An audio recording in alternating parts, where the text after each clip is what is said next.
The big talking point, obviously, is the last play of the first half. Rodder breaks through and Farrell shoulder charges him, knocks him back. Illegal tackle. Should have been a penalty. Should have been a yellow card. Should have been a penalty try.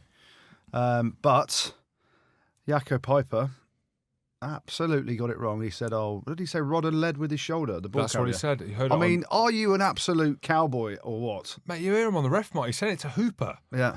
Hooper's like, mate, what is going on?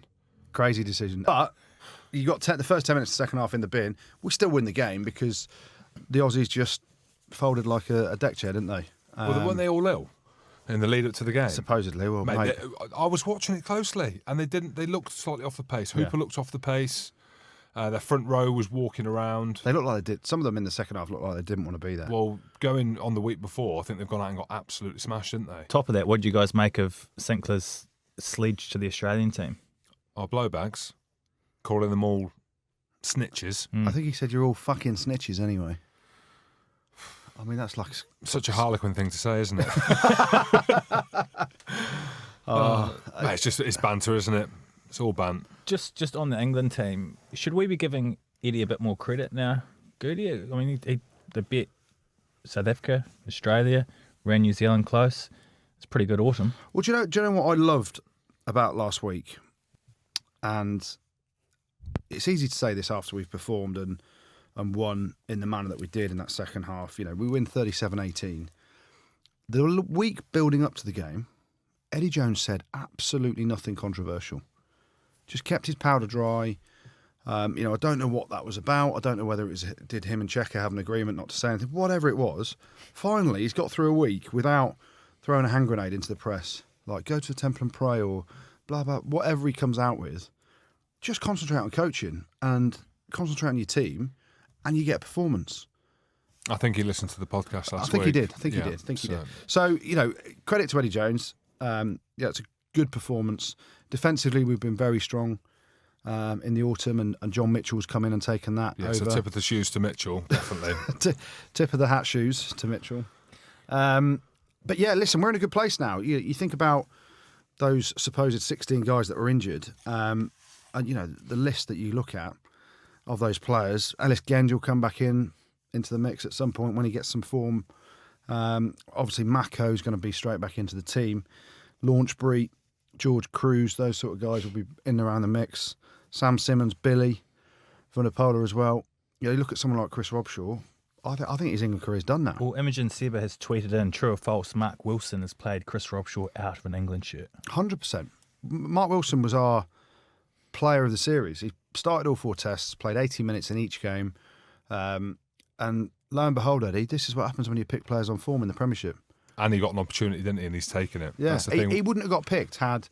personally, personally, I don't think he'd have got picked had there not been these injuries. It's just crazy, isn't it? How players' careers are defined by little moments like that are probably out of your... Well, they are out of your hand. Injuries to other players are out of your hand. But I agree with Wilson. What do you think of Brad Shields at the weekend? I thought he was very good.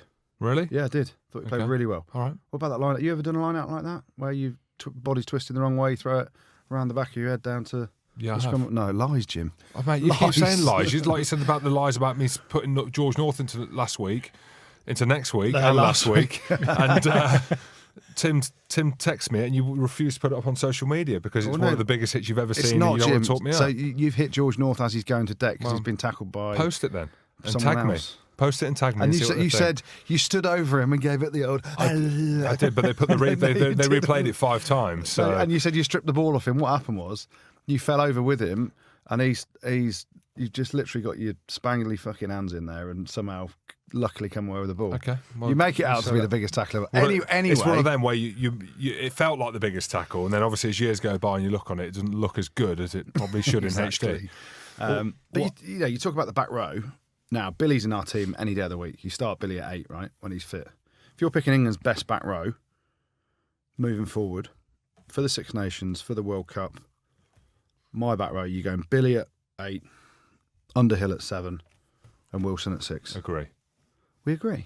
We agree. Well, I'm just letting you talk about England as they're your team. Well, you're English as well. I thought they were good. I think Eddie now, subtly, has now probably done the right thing with England in terms of moving Dylan Hartley onto the bench.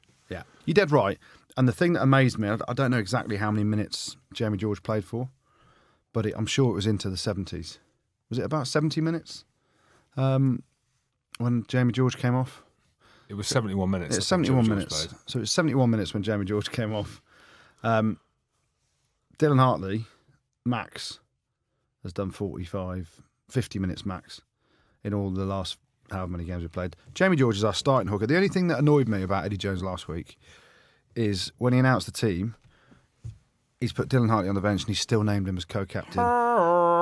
You are not co-captain on the bench. No, he's just looking after him. All I know is Dylan played that many minutes and took 100 grand away. So that's all I know. Yeah, no, and fair play. He's obviously an integral part of Eddie's team, etc. But just name Owen Farrell captain, because what happens if Owen Farrell went off injured, you'd have to bring George Ford on, which would have meant who's the captain then, because are you changing hooker as well to bring a captain on? The co-captain things, it's a way of just getting Dylan out of the team, I think.